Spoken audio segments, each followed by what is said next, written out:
आज की इस क्लास में मैं बीएल आप सभी विद्यार्थियों का हार्दिक स्वागत करता हूं। आज की इस क्लास में हम बीए तृतीय वर्ष राजनीति विज्ञान प्रथम प्रश्न पत्र प्रमुख पाश्चात्य राजनीति विचारक, इसके अंतर्गत आज का हमारा अध्याय रहेगा अरस्तु। तो आज की इस क्लास में हम अरस्तु से संबंधित निबंधात्मक प्रश्न जो परीक्षा की दृष्टि से बहुत ही महत्वपूर्ण है, अरस्तु के क्रांति के संबंध में विचार। अरस्तु के अनुसार क्रांतियों के क्या कारण हैं, उनके द्वारा क्रांतियों को रोकने के लिए क्या सुझाव दिए गए, अथवा क्रांति विषयक अरस्तु के विचारों का आलोचनात्मक परीक्षण कीजिए। तो आज की इस क्लास में हम अरस्तु के क्रांति के विषय में जो विचार हैं उसका हम आज की क्लास में अध्ययन करने जा रहे हैं। तो चलिए शुरू करते हैं। पहले थोड़ी सी प्रस्तावना देखते हैं हम। अरस्तु के समय में यूनान के राज्यों में राज्य के स्वरूप तथा संविधानों में शीघ्र परिवर्तन होने लगे थे। लगभग प्रत्येक नगर राज्य विभिन्न शासन प्रणालियों के विभिन्न रूप कौन कौन से हैं? राजतंत्र, धनिक तंत्र, जनतंत्र या जिसको हम लोकतंत्र कहते हैं, निरंकुश तंत्र आदि से गुजर चुका था। अरस्तु के लिए स्वाभाविक था कि वह राजनीतिक स्थिरता के उपाय सोचता। उसने अपने अतीत और वर्तमान के समस्याओं पर तुलनात्मक दृष्टि से अध्ययन भी किया था कि यह जितने भी शासन प्रणालियों के रूप है, किस में कमियां हैं, किसके क्या फ़ायदे हैं, यह सब अरस्तु है वो देख चुका था, अध्ययन कर चुका था। अरस्तु ने पॉलिटिक्स की 5वीं पुस्तक में अपने क्रांति संबंधी विचारों को दिया है। तो देखो, एक तो अरस्तु की जो महत्वपूर्ण पुस्तक है उसका नाम है पॉलिटिक्स, और अरस्तु ने क्रांति के संबंध में जो अपने विचार दिए हैं वो अपने पॉलिटिक्स की जो रचना है उसकी 5वीं पुस्तक में उन्होंने क्रांति के संबंध में अपने विचारों को स्पष्ट किया है। उसने इन विचारों को देने के पूर्व लगभग 200 देशों के संविधानों का अध्ययन भी किया था। तो अरस्तु ने जो क्रांति के संबंध में अपने विचार दिए हैं उससे पहले उसने 200 देशों के जो संविधान उसका अध्ययन भी किया था। उसने यूनान में बदलते हुए संविधान को बहुत ही ध्यान से देखा और उसके कारणों पर उन्होंने गौर से विचार किया। उसके पॉलिटिक्स ग्रंथ में क्रांति संबंधी विचारों को विस्तार से दिया गया है। तो अरस्तु के जो क्रांति संबंधी विचार हैं तो उनकी जो रचना है पॉलिटिक्स जो पुस्तक है उसके अंतर्गत क्रांति के संबंध में जो विचार उन्होंने प्रस्तुत किए हैं। अब देखो, क्रांति का अर्थ क्या है, यानी क्रांति किसे कहते हैं अरस्तु के अनुसार। तो अरस्तु का क्रांति से तात्पर्य किसी विशेष युग तथा देशों से संबंधित क्रांतियों से नहीं है। तो जिस प्रकार से किसी देश में क्रांति होती है, किसी विशेष युग में क्रांति होती है, उसका मतलब नहीं है क्रांति से अरस्तु का। तो क्रांति का अर्थ वह उस अर्थ में नहीं लेता है जिस अर्थ में फ्रांस में क्रांति हुई है, रूस में क्रांति हुई है, इंग्लैंड की गौरवपूर्ण क्रांति को दिया जाता है। तो अरस्तु जिस प्रकार से विभिन्न देशों में जो क्रांति हुई है वो मतलब है अरस्तु के अनुसार क्रांति का नहीं है। क्रांति से अरस्तु का सीधा साधा संबंध संविधान में परिवर्तन से है। तो अरस्तु के अनुसार क्रांति का संबंध किससे है? संविधान में परिवर्तन से है। क्रांति राज्य का संविधान बदलने से हो सकती है। क्रांतिकारियों का उद्देश्य बिना संविधान में संशोधन किए शासन की शक्ति को अपने हाथों में लेना हो सकता है। तो देखो, अब अरस्तु के अनुसार क्रांति का अर्थ क्या है? संविधान में परिवर्तन। तो क्रांति है वो राज्य का संविधान बदलने से हो सकती है। राज्य का यदि किसी देश का राज्य का संविधान बदलता है तो वो अरस्तु के अनुसार क्रांति हो सकती है। या क्रांतिकारियों का जो उद्देश्य है, क्रांतिकारी कौन होते हैं? जो क्रांति करते हैं। तो क्रांतिकारियों का उद्देश्य बिना संविधान में संशोधन किए शासन की शक्तियों को अपने हाथों में लेना हो सकता है।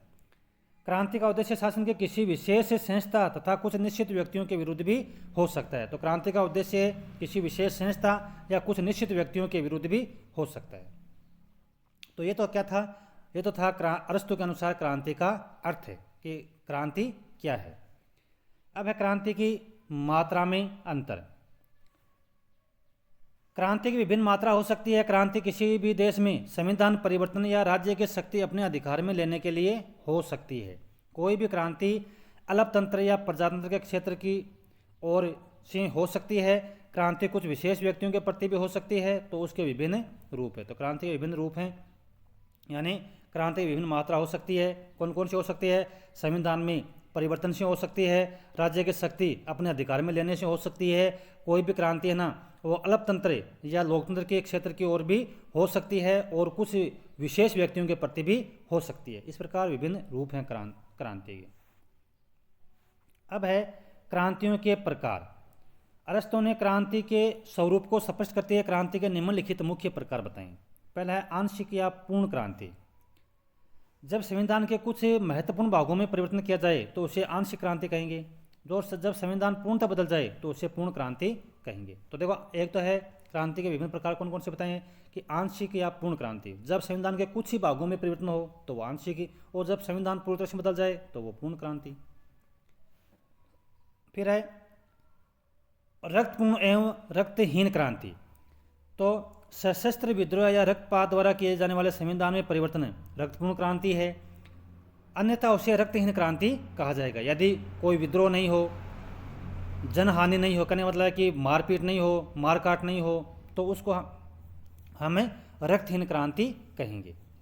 फ्रांस की क्रांति रक्तपूर्ण क्रांति की कोटि में रखी जा सकती है, और इंग्लैंड की जो गौरवपूर्ण क्रांति हुई थी वो रक्तहीन क्रांति का उदाहरण है। तो क्रांति देखो, एक तो आंशिक और पूर्ण क्रांति होती है, दूसरी रक्तपूर्ण और रक्तहीन क्रांति होती है। जब मारपीट हो, लोग मारे जाएं, लोगों के साथ दंगे प्रसाद हो तो वो रक्तपूर्ण क्रांति हो, जब ऐसा नहीं हो तो वो रक्तहीन क्रांति होती है। व्यक्तिगत अथवा गैर व्यक्तिगत क्रांति। जब किसी महत्वपूर्ण व्यक्ति को हटाकर के परिवर्तन किया जाए तो वो व्यक्तिगत क्रांति कहेगी, और बिना शासक के बदले परिवर्तन को हम गैर व्यक्तिगत क्रांति कहेंगे। तो बहुत ही सीधी सीधी बातें हैं इसमें। अगला है वर्ग विशेष के विरुद्ध क्रांति। धनिक तंत्र तथा अन्य किसी विशेष वर्ग के विरुद्ध क्रांति करके किया जाने वाला संवैधानिक परिवर्तन है वो इस प्रकार की क्रांति की कोटि में आएगा। तो वर्ग विशेष के विरुद्ध क्रांति, धनिक तंत्र या लोगों का एक समूह है जिसके हाथों में सत्ता हो, तो उसके विरुद्ध जो क्रांति होती है वो वर्ग विशेष के विरुद्ध क्रांति होती है। फिर है वैचारिक क्रांति। जब किसी देश में भाषणकर्ता अपने भाषणों के द्वारा राज्य में क्रांति ला दे तो इस प्रकार की क्रांति को वैचारिक क्रांति का नाम दे सकते हैं। वैचारिक क्रांति अर्थात विचारों के माध्यम से, जब कोई नेता है वो भाषणों के माध्यम से जनता को या लोगों को प्रभावित करे और जनता है वो क्रांति के लिए उतारू हो जाए, तो उसको हम वैचारिक क्रांति कहते हैं। तो ये तो थे वैचारिक मतलब क्रांति के प्रमुख प्रकार कौन कौन से होते हैं। तो 5 प्रमुख प्रकार इसमें बताए गए। अब है क्रांति के कारण। तो अरस्तु द्वारा बताया गया क्रांति के विभिन्न कारणों को हम 3 भागों में बांट सकते हैं। तो क्रांति के कारणों में 3 प्रमुख कारण हैं: सामान्य कारण, विशेष कारण और विशेष शासन पद्धतियों के विशेष कारण। ये 3 प्रमुख कारण बताएं कि क्रांति किसी देश के अंतर्गत क्यों होती है। तो उसके 3 प्रमुख कारण हैं: सामान्य कारण, विशेष कारण और विशेष शासन पद्धतियों के विशेष कारण। सबसे पहले हम लेते हैं सामान्य कारण। तो सामान्य कारणों के अंतर्गत अरस्तु सामान्य दृष्टि से क्रांति के 2 प्रमुख कारण बतलाता है जो असमानता व न्याय पर आधारित है। तो सामान्य कारणों के अंतर्गत अरस्तु है वो क्रांति के 2 प्रमुख कारण बताता है जो कि असमानता और न्याय पर आधारित है। पहला है असमानता से उपजा असंतोष। क्रांति का सामान्य कारण विषमता है, यानी समाज के अंतर्गत सब समान नहीं होना, विषमता। अरस्तु के अनुसार समानता 2 प्रकार की होती है: निरपेक्ष व आनुपातिक। सामान्य जनता शासक वर्ग की भांति निरपेक्ष समानता की इच्छुक होती है। अब देखो, सामान्य जनता जो होती है राज्य के अंतर्गत वो किसकी इच्छुक होती है? वो चाहती है कि समाज के अंतर्गत समानता की स्थापना हो, भेदभाव नहीं हो, लोगों को समान समझा जाए। वह राज्य हथियाने के लिए प्रयत्नशील होती है, जिसका नतीजा होता है संघर्ष, विरोध और परिवर्तन। तो जब समाज के अंतर्गत विषमता होती है, लोगों के साथ भेदभाव किया जाता है, कुछ लोगों को विशेष सुविधाएं दी जाती हैं, कुछ लोगों को सुविधाएं नहीं दी जाती है, तो ऐसी स्थिति में जनता है वो राज्य के विरुद्ध हो जाती है और राज्य हथियाने के लिए प्रयत्नशील हो जाती है। उसका नतीजा क्या होता है? संघर्ष, विरोध और परिवर्तन। भाई संघर्ष होता है, शासन सत्ता का विरोध होता है और बाद में उसमें परिवर्तन जनता कर लेती है। तो सामान्य कारणों में असमानता से उपजा असंतोष। उसके बाद में दूसरा आता है अन्याय से उपजा असंतोष। प्रत्येक प्रकार के राज्य का मूल सिद्धांत न्याय होता है। लोकतंत्र में नागरिकों को समानता के सिद्धांत की प्रधानता होती है और सामंतंत्र में असमानता के सिद्धांत की। तो लोकतंत्र में क्या होता है? समानता के सिद्धांत की को वरीयता दी जाती है, मतलब सभी लोगों के साथ समान बर्ताव करने का प्रयास किया जाता है। और सामंतंत्र होता है उसमें असमानता का सिद्धांत होता है ना। सामंतंत्र के अंतर्गत जो सत्ता है ना वो कुछ लोगों के हाथों में होती है। लोकतंत्र में नागरिक एक बात में समान होने के कारण सब बातों में अपने को एक दूसरे के समान समझने लगते हैं, तथा सामंतंत्र के नागरिक सब बातों में असमान समझते। तो देखो यहाँ पर किसकी तुलना हो रही है? लोकतंत्र और सामंतंत्र की। व्यवहार में अपने उनके इस प्रकार के विचारों को कार्यान्वित नहीं किया जा सकता, अतः उसमें अन्याय की भावना विद्यमान रहती है, जिसके कारण विद्रोह की अग्नि सुलग देती है। तो लोकतंत्र में देखो सबको समान समझा जाता है, कोई भेदभाव नहीं होता है, जनता शांत रहती है। लेकिन सामंतंत्र के अंतर्गत लोगों में भेदभाव होता है तो उनमें असंतोष की भावना पैदा होती है। कारण क्या होता है, वो संघर्ष के लिए उतारू हो जाते हैं। जब एक वर्ग देखता है कि उसे आवश्यक अनुपात में जो चाहिए नहीं मिल रहा है तो वो परिवर्तन के लिए प्रयत्नशील होते हैं। अतः अन्याय व असमानता के कारण क्या होती है, क्रांति होती है। अब दूसरा है, पहले तो हमने देखा सामान्य कारण, अब दूसरा है विशेष कारण। विशेष कारणों में देखो क्या है, अरस्तु के अनुसार निम्नलिखित कारण और विशेष कारणों के अंतर्गत रखे जा सकते हैं। सबसे पहला है लाभ की इच्छा। जब शासक या शासक वर्ग सार्वजनिक कल्याण की भावना को छोड़कर के अपने घर बनने की फिक्र में लगा जाता है तो लोग उस शासक के विरुद्ध आवाज़ उठाते हैं और परिवर्तन होता है। अब देखो, जब शासक है, जो राजा है, तो यदि वो जनता के हित को नहीं देखे और केवल अपने ही कल्याण में लगा रहे, केवल अपना ही घर भरे, तो ऐसी स्थिति में लोग है वो राजा के विरुद्ध आवाज़ उठाने लगते हैं और क्या होता है, परिवर्तन होता है। तो लाभ की इच्छा कौन करता है, राजा करता है। तो राजा है वो लाभ की इच्छा करे और जनता की ओर ध्यान नहीं दे। दूसरा है सम्मान की इच्छा। सम्मान पाने की इच्छा प्रत्येक व्यक्ति में होती है, परंतु जब शासक वर्ग किसी को अनुचित ढंग से सम्मान देता है या अनुचित ढंग से अपमानित करता है, तब जनता के लिए शासक वर्ग का यह व्यवहार है वो ऐसा ही हो जाता है, यानी उसको सहन नहीं कर पाती है और जनता है वो विद्रोह के लिए उद्यत यानी तैयार हो जाती है। तो सम्मान की इच्छा है, तो सम्मान की इच्छा प्रत्येक व्यक्ति में होती है। तो राजा का दायित्व होता है कि वह प्रत्येक व्यक्ति को योग्यता के अनुसार उसका सम्मान करे।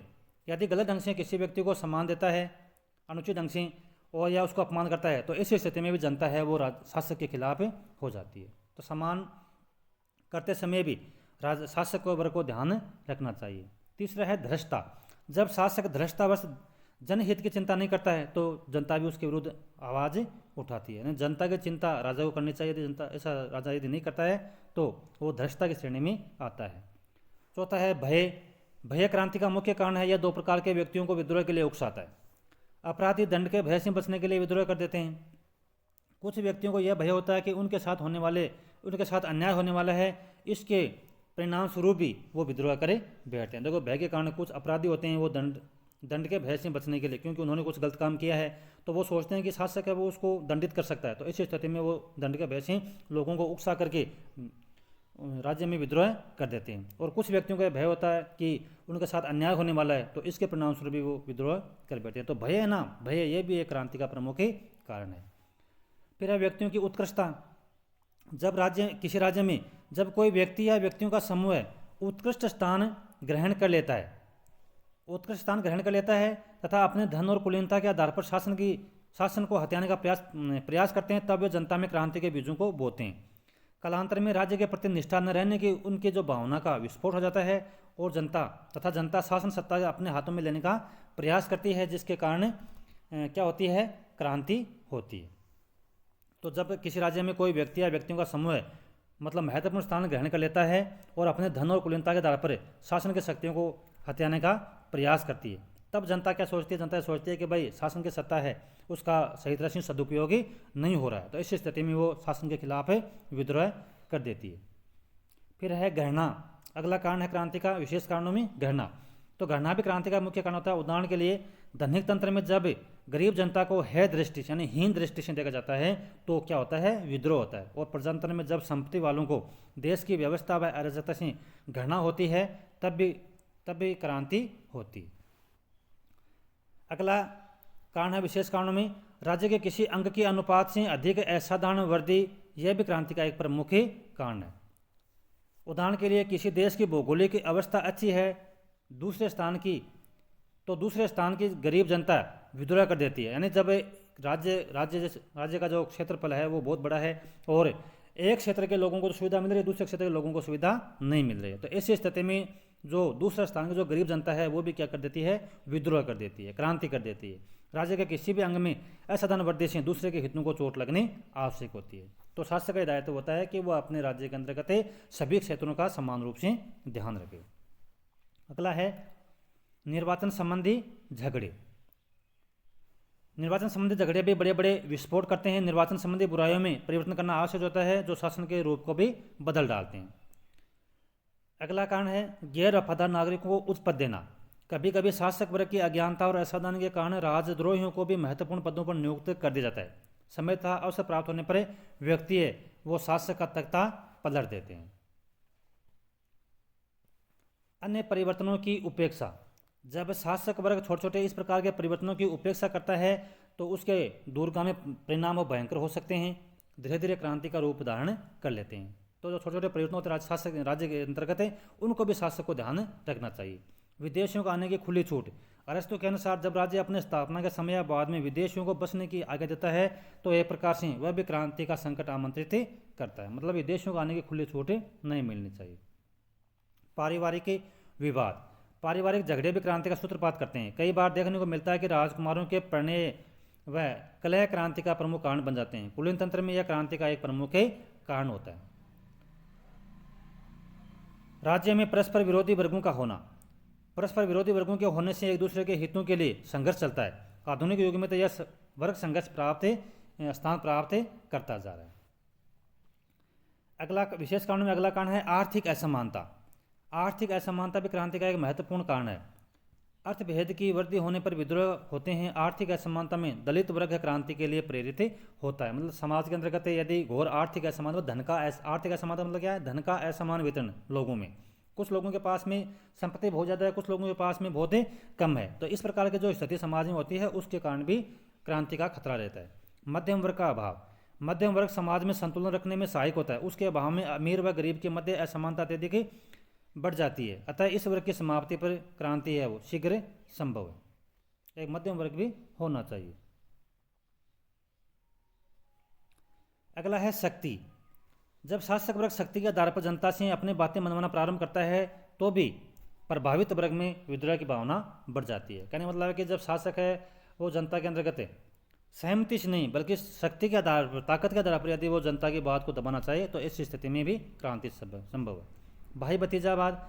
जब शासक वर्ग में भ्रष्टाचार बढ़ जाता है तब एवं भाई भतीजावाद प्रारंभ हो जाता है तो जनता उसकी गद्दी से उतारने के लिए विवश हो जाती है। मतलब कहने मतलब है कि जो शासक वर्ग है वो अपने परिवार के लोगों को सत्ता का फायदा देने की कोशिश करें तो इस स्थिति में भी क्रांति के जो चांस हैं, अवसर हैं, वो बहुत बढ़ जाते हैं। अब देखो अरस्तु के अनुसार क्रांतियों से बचने के उपाय कौन कौन से हैं, यानी क्रांतियों से कैसे बचा जा सकता है। अरस्तु ने क्रांति से बचने के विभिन्न उपाय बताए हैं। दो प्रकार के उपाय बताए उसने, सामान्य उपाय और विशेष शासन पद्धतियों के लिए विशेष उपाय। पहले हम सामान्य उपाय देखते हैं। अरस्तु के अनुसार सबसे पहले है कानून की सर्वोच्चता। अरस्तु के अनुसार व्यक्तियों में कानून पालन की भावना जागृत करनी चाहिए। देखो मतलब कहने का मतलब है कि राज्य के अंतर्गत कानून की सर्वोच्चता स्थापित करनी चाहिए। कानून सबसे बड़ा है, कानून से ऊपर कोई नहीं होना चाहिए। इस प्रकार की व्यवस्था है वो शासक के द्वारा अपने राज्य में स्थापित करने चाहिए। किसी भी मामले में अराजकता को स्थान नहीं देना जाना चाहिए। छोटे छोटे मामलों में भी कानून को प्रमुखता दी जानी चाहिए। राज्य का स्थायित्व लोगों में कानून पालन की भावना से संभव है। संविधान के परिवर्तन के आरंभ में जनता के मनोवृत्ति का सावधानी से निरीक्षण करना चाहिए। तो पहला काम क्या है क्रांति से बचने के लिए कि कानून की सर्वोच्चता स्थापित करनी चाहिए अपने राज्य के अंतर्गत, क्योंकि यदि राज्य में यदि अराजकता का माहौल नहीं रहेगा तो निश्चित रूप से क्रांति भी नहीं होगी। दूसरा है शक्ति का विभाजन। शक्ति का संचय यानी शक्ति का एक जगह इकट्ठा होना। किसी व्यक्ति या वर्ग के हाथ में शक्ति का संचय किसी एक व्यक्ति या एक वर्ग के हाथ में सीमित नहीं होना चाहिए। शक्ति के अत्यधिक केंद्रीकरण से क्रांति को सहारा मिलता है। राज्य के समस्त वर्गों को समान दृष्टि से देखना चाहिए। तो शक्ति का यानी ताकत का विभाजन होना चाहिए। शक्ति है वो किसी एक व्यक्ति या केवल एक वर्ग में नहीं होना चाहिए बल्कि शक्ति का विकेंद्रीकरण होना चाहिए। विभिन्न वर्गों को उपयुक्त स्थान। राज्य के विभिन्न वर्गों को योग्य स्थान दिया जाना चाहिए। राज्य में किसी भी वर्ग की उपेक्षा वो क्रांति का कारण बन सकती है। अगला है योग्य व्यक्तियों को सम्मान। योग्य व्यक्तियों को उचित सम्मान तथा पद दिए जाने चाहिए। किसी एक वर्ग को सम्मान एवं पद देने से दूसरे वर्ग में असंतोष उत्पन्न होगा। ऐसे लोगों को ऊंचे पद नहीं देना चाहिए। किसी एक वर्ग को ऊंचे पदों का अधिकार नहीं होना चाहिए। शासक वर्ग ऐसे लोगों का होना चाहिए जो उसका अनुचित लाभ न उठा सके। वे राजनीतिक शक्ति का लाभ धन कमाने में न उठाएं। रिश्वत एवं अन्य बुराइयां बिल्कुल दूर करनी चाहिए। अतः सत्ता दो विरोधात्मक प्रवृत्तियों के लोगों के हाथों में होनी चाहिए। शिक्षा का महत्व। अरस्तु क्रांति से बचने के उपाय में शिक्षा को बड़ा महत्व देता है। अरस्तु शिक्षा को एक राजनीतिक उद्देश्य भी मानता है। शिक्षा के द्वारा ही नागरिकों को अपने कर्तव्य का ज्ञान होता है। अरस्तु के अनुसार शिक्षा के द्वारा बहुत सी क्रांतियां होने से रह सकती है। आनुपातिक समानता। अरस्तु ने क्रांति के कारणों में असमानता को भी बताया। अतः आनुपातिक समानता राज्य के स्थापत्य के लिए आवश्यक है। कानून की दृष्टि से सभी समान होने चाहिए, सभी को समान अवसर मिलना चाहिए, पदों में दल या वर्ग विशेष के साथ कोई लगाव नहीं होना चाहिए, यानी आनुपातिक रूप से समानता को स्थान देना चाहिए राज्य के अंतर्गत। धन का समान वितरण, राज्य द्वारा इस प्रकार की व्यवस्था की जाए जिससे आर्थिक असमानता कम हो, क्योंकि आर्थिक असमानता से अनेक विद्रोहों को जन्म मिलता है। धन का वितरण इस ढंग से होना चाहिए कि अमीर और गरीब में ज़्यादा अंतर नहीं हो। स्वस्थ मध्यम वर्ग, समाज में मध्यम वर्ग के द्वारा संतुलन बना रहना चाहिए। एक स्वस्थ मध्यम वर्ग के होने से क्रांतियों की आशंका है वो बहुत ही कम हो जाती है। जनता में देशभक्ति, शासक वर्ग को चाहिए कि वह देश की जनता का ध्यान विदेशी आक्रमण एवं समस्याओं की ओर आकृष्ट करें, देशभक्ति की भावना पैदा करें, इससे जनता विद्रोह के लिए प्रेरित नहीं होगी। समय की उपयोगिता, सरकार को जनता के सामने उस समय की आंतरिक क्रांति की स्थिति में विदेशी आक्रमण के भय के विचार को प्रस्तुत करना चाहिए। कहने मतलब कि जब शासक है वो जनता को यदि विदेशी आक्रमण का भय दिखाएगा तो जनता में एकता की भावना पैदा होगी। धन के आय व्यय का परीक्षण, एक योग्य शासन के स्थापत्य के लिए आवश्यक है कि जनता के धन का ठीक हिसाब रखा जाए और उसके आय व्यय की जनता के देखने की सुविधा भी हो। आधुनिक युग में सरकारी ऑडिट पद्धति द्वारा इस उद्देश्य की सिद्धि की जाती है। तो ये तो थे सामान्य उपाय। अब है विशेष शासन पद्धतियों के उपाय। इसमें है देखो विषय मतलब कौन सी शासन पद्धति के अंतर्गत किस प्रकार के उपाय होने चाहिए जिससे राज्य में क्रांति नहीं हो। तो पहला है मिश्रित संविधान। मिश्रित संविधान वाले राज्य में किसी भी छोटी से छोटी घटना को परिवर्तन की दृष्टि से सतर्कता और सजगता से देखना चाहिए। कुलीन तंत्र में यह ध्यान रखना चाहिए कि दलित वर्ग के साथ व्यवहार है वो सही होना चाहिए और विशेष वर्ग में आपस में बराबर का व्यवहार होना चाहिए। कहने वाला दलित वर्ग के साथ किसी प्रकार का कोई अन्याय नहीं हो और विशेष वर्ग में आपस में बराबर का व्यवहार हो। धनिक तंत्र में गरीबों को राज्य कार्य में भाग लेने का अवसर मिलना चाहिए। हम जो धनिक तंत्र शासन प्रणाली है उसके अंतर्गत जो गरीब लोग हैं उनको राज्य कार्य में भाग लेने का अवसर मिलना चाहिए। प्रजातंत्र में धनवानों के साथ उदारता का व्यवहार करना चाहिए। निरंकुश तंत्र में निरंकुश शासकों को गुप्तचर रखना चाहिए। गुप्तचर में स्त्री गुप्तचर भी होने चाहिए। व्यक्तिगत रूप से पक्षपात नहीं करना चाहिए। दंड दूसरे लोगों द्वारा देना चाहिए। बुद्धिमान लोगों को नष्ट कर देना चाहिए। तो निरंकुश तंत्र के अंतर्गत जो बुद्धिमान लोग हैं उनको नष्ट कर देना चाहिए, यह कहता है अरस्तु। तो ये थे अरस्तु के अनुसार क्रांति के मतलब उपाय कि क्रांति से कैसे बचा जा सकता है। अब है देखो अरस्तु की क्रांति के कारण आज भी क्या मतलब सार्थकता है कि अरस्तु ने जो क्रांति के संबंध में विचार दिए हैं आज के युग में उनकी क्या उपयोगिता है। तो अरस्तु के द्वारा क्रांति के 3 प्रकार के बताए गए कारण आज भी पूर्णतः सार्थक प्रतीत होते हैं। सामान्य कारणों में असमान तथा अन्याय कहीं भी तथा किसी भी समाज में होगा तो वहाँ असंतोष पनपेगा और एक दिन ज्वालामुखी बनकर के फूटेगा। जैसे पाकिस्तान में क्रांति हुई है, बिहार की जो अराजकता जंगल राज है, नेपाल में गृह युद्ध है और अन्य अफ्रीकी एशियाई देशों में जो क्रांति हैं आदि सभी इन्हीं सामान्य और विशेष कारणों की देन है। पूर्वी जर्मनी, इंडोनेशिया, फिलीपींस, पोलैंड आदि देशों में हुई क्रांतियाँ इस तथ्य को प्रमाणित करने के लिए पर्याप्त हैं कि अरस्तु की क्रांति के विभिन्न कारण वो आज भी अपने सार्थकता रखते हैं। तो निष्कर्ष रूप में हम कह सकते हैं कि अरस्तु के क्रांति संबंधी विचारों के बारे में यह कहा जा सकता है कि अरस्तु के जो क्रांति के संबंधी विचार हैं वो उसकी एक महान देन है और इसमें भी क्रांति से जो बचने के जो उपाय हैं वो अरस्तु के बहुत ही सर्वोत्तम देन है। तो ये था आज की इस क्लास में अरस्तु की क्रांति से संबंधित आज का हमारा टॉपिक परीक्षा की दृष्टि से बहुत ही इम्पोर्टेंट है। आप सभी विद्यार्थियों से मेरा निवेदन रहेगा कि आप इस टॉपिक को अच्छी तरह से तैयार करें। यदि आप मेरे चैनल पर नए हैं तो चैनल को लाइक और सब्सक्राइब ज़रूर कर लें ताकि मुझे भी मोटिवेशन मिल सके और मैं और अधिक जो टॉपिक हैं वो आपके सामने प्रस्तुत कर सकूं।